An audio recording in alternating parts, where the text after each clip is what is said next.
Olá a todos, eu sou o Pedro. Sejam bem-vindos ao canal da Empresa Júnior da Faculdade Catuaí. Hoje teremos a presença do empresário Akira Anamis, sócio-diretor do Grupo Brisa Casa. Akira, seja bem-vindo e obrigado por aceitar nosso convite e participar dessa entrevista. Obrigado, eu que agradeço, Pedro. É um prazer estar aqui conversando com você e com a galera que vai assistir todo o nosso bate-papo aqui. Vou dar uma breve introdução do que é a Empresa Júnior. A Empresa Júnior é um projeto da Faculdade Catuaí, amparada pela Lei nº 13.267, da ABMES, Associação Brasileira de Mantenedoras de Ensino Superior, que tem como propósito principal o desenvolvimento e aprimoramento profissional dos alunos. A Empresa Júnior é uma instituição sem fins lucrativos. Desde o início do projeto, a Empresa Júnior é instituída pelo professor Marcos Ribeiro. Os interessados em conhecer mais da faculdade da Empresa Júnior podem procurar a faculdade, será direcionado para nos conhecer. Acesse o Facebook da Empresa Júnior, que é a Horizon Consultoria Júnior, e conheça um pouco mais de nossos projetos. Na entrevista de hoje falaremos sobre as influências externas e seus efeitos no planejamento financeiro. Quais são as principais influências externas no planejamento financeiro da sua empresa? Bom, Pedro, eu acho que as influências externas, elas impactam diretamente no nosso negócio, né? Atualmente a gente está passando por uma crise política, nós estávamos saindo, né, de uma zona de conforto, uma situação econômica relativamente estável, indo para um cenário bom, e aí veio uma avalanche de coisas aí que impactam direto na questão política, né, vinculadas ao presidente. E isso daí realmente impacta no nosso negócio. Hoje a gente tem algumas coisas vinculadas, por exemplo, à moeda estrangeira. Fomos impactados assim do dia para a noite. A gente tinha um crédito, hoje nós não temos mais. O crédito custava 10% a menos do que hoje eles estão nos oferecendo. Então, isso daí realmente ele dá um grande impacto para nós no planejamento financeiro. Então, os atuais acontecimentos políticos e econômicos afetaram sua empresa recentemente? Bastante. Nós, como importadores, né, nós temos um nicho de mercado onde a gente importa um produto acabado e a gente revende. E isso daí realmente ele trouxe um impacto direto, né? O câmbio, o real desvalorizou, né? Então assim a gente teve um reflexo muito grande para a importação, muito ruim. Fora, tirando essa parte, as pessoas que compravam esse produto também deixaram de comprar ou vão postergar suas compras, né? Então assim a gente não consegue ter a mesma performance comercial. Nós também temos uma indústria, nós produzimos os nossos produtos aqui no Brasil e vendemos para o mercado interno e externo, né? Então o mercado, o produto que nós produzimos aqui e vendemos para fora, nós tivemos um certo ganho financeiro, porque o custo da mercadoria, de certa forma, ele ficou um pouco mais barato do que era antes, né? E a gente lucra um pouquinho mais com a questão da variação cambial. Agora, o mercado interno, de uma forma geral, realmente ele deu vamos dizer assim, ele está postergando as decisões de compra, então ele está retraído. E como vocês tratam essas influências de mercado no planejamento financeiro? Bom, eu acho que assim, você se precaver seria já um bom planejamento, né? Então assim, a gente parte desde a necessidade de um orçamento anual, onde você contempla algumas variações que possa sofrer nesse plano, e você está resguardado, né, de alguma forma, seja com uma margem de custo menor, seja com uma reserva maior, ou seja com um plano B para você captar algum recurso que precise suprir ali naquele momento. Então tudo isso daí ele vai trazer um pouco mais de tranquilidade numa situação como uma crise que a gente está passando, né? Eu acho que a precaução é sempre a melhor maneira da gente fazer um planejamento. E voltando nos acontecimentos políticos e econômicos, eles afetaram a área comercial da sua empresa? Afetaram bastante, Pedro. Tem alguns nichos que nós atendemos que, como eu disse, eles dependem de financiamento também. Esses foram os mais que sofreram mais, né? Alguns nichos eles têm uma característica um pouco diferente. Por exemplo, nós atuamos no segmento com um móvel que nós produzimos aqui no Brasil, né, aqui em Cambé, nós produzimos ele para uma classe consumidora que tem um poder aquisitivo maior. Ele sofre um pouco menos, ele não depende de financiamento, ele consome quando ele acha que ele tem que consumir, né? Ele consome quando ele muda de uma residência para outra, ele consome quando às vezes ele vai fazer uma repaginação lá na sua residência. Então ele tem um impacto um pouquinho menor, porque essa classe ela sofre um pouquinho menos com a crise, ou a crise demora um pouquinho menos para atingi-los, né? E também porque eles têm uma certa estabilidade.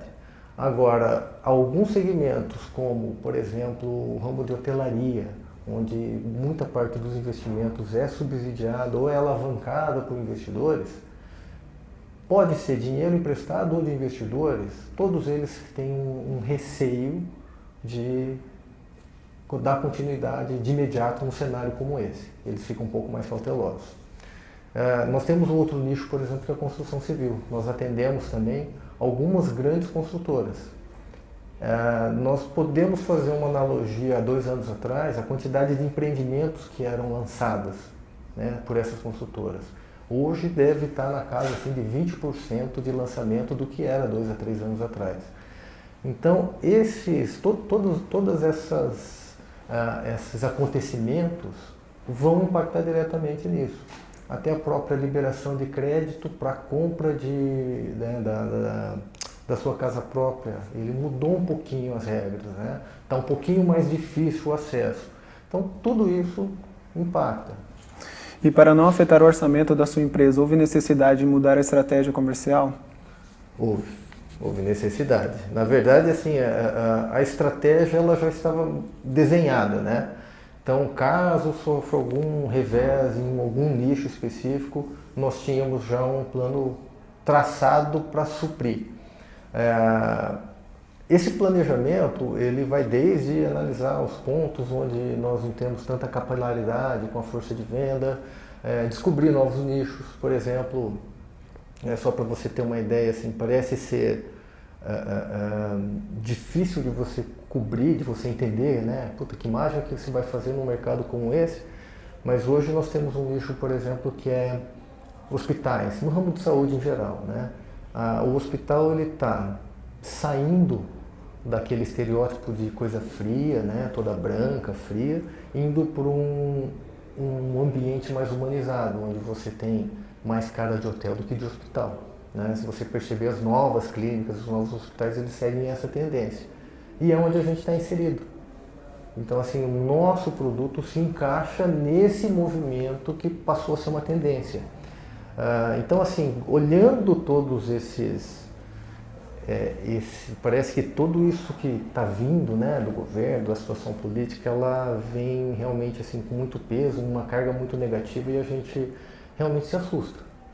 Mas com uma visão um pouquinho mais fora da caixinha, um pouquinho mais fora daquele arroz e feijão que a gente está acostumado, a gente consegue fazer traçar planos para suprir realmente o que você acabaria perdendo se você ficasse focado só no nicho, só no que você estava acostumado, né, na sua zona de conforto. E com tantas influências de mercado, você se sente seguro para fazer um planejamento a longo prazo? É uma pergunta difícil, né, porque parece que a gente precisa ter uma bola de cristal para adivinhar o que vai acontecer, mas hoje nós temos, por exemplo, um negócio que nós estamos olhando e ele é a muito longo prazo. O que vai nos levar a decidir se nós vamos entrar nele ou não, aí vai ser o tanto de oportunidade que a gente poderia ter com esse novo negócio. Se o tamanho da oportunidade for muito maior do que a gente teria, vamos dizer assim, do que a gente tem hoje na mão com ele, né? Se nós temos uma possibilidade de crescer muito, mesmo com todas as adversidades que nós temos, eu faria esse investimento, né? Buscaria recursos, eu não sei como, mas existe tem que ter um descolamento e tem que ter uma taxa de retorno sadia para a gente. Então, nesse cenário, vamos dizer assim, por que eu faria? Porque eu teria que ser muito mais prudente nas análises.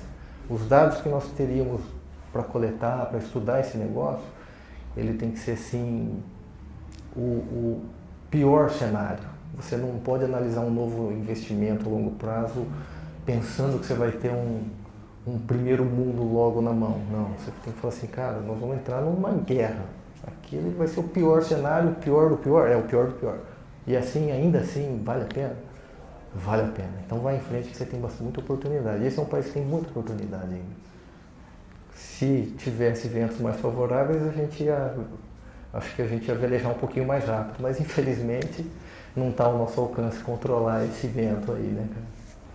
Para fechar nossa entrevista, qual a sua recomendação para nossos ouvintes e alunos quando se trata de planejamento financeiro? Onde deve estar o foco?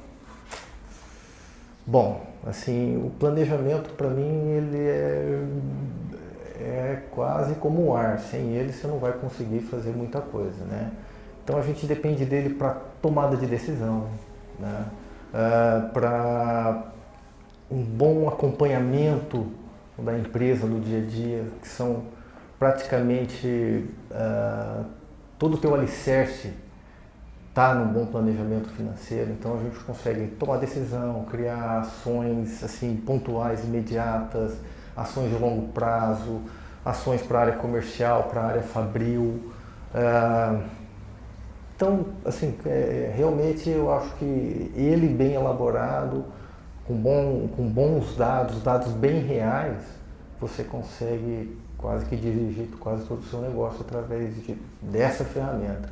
Mais uma vez quero agradecer ao Akira pela presença e pela contribuição de extrema importância para o enriquecimento de todos os nossos ouvintes. Muito obrigado, seja bem-vindo à Faculdade Catuaí e estendo os agradecimentos de todos os integrantes da empresa Júnior. Obrigado, Pedro. Eu agradeço, foi muito bacana o bate-papo e sempre que precisar estarei à disposição aí de vocês.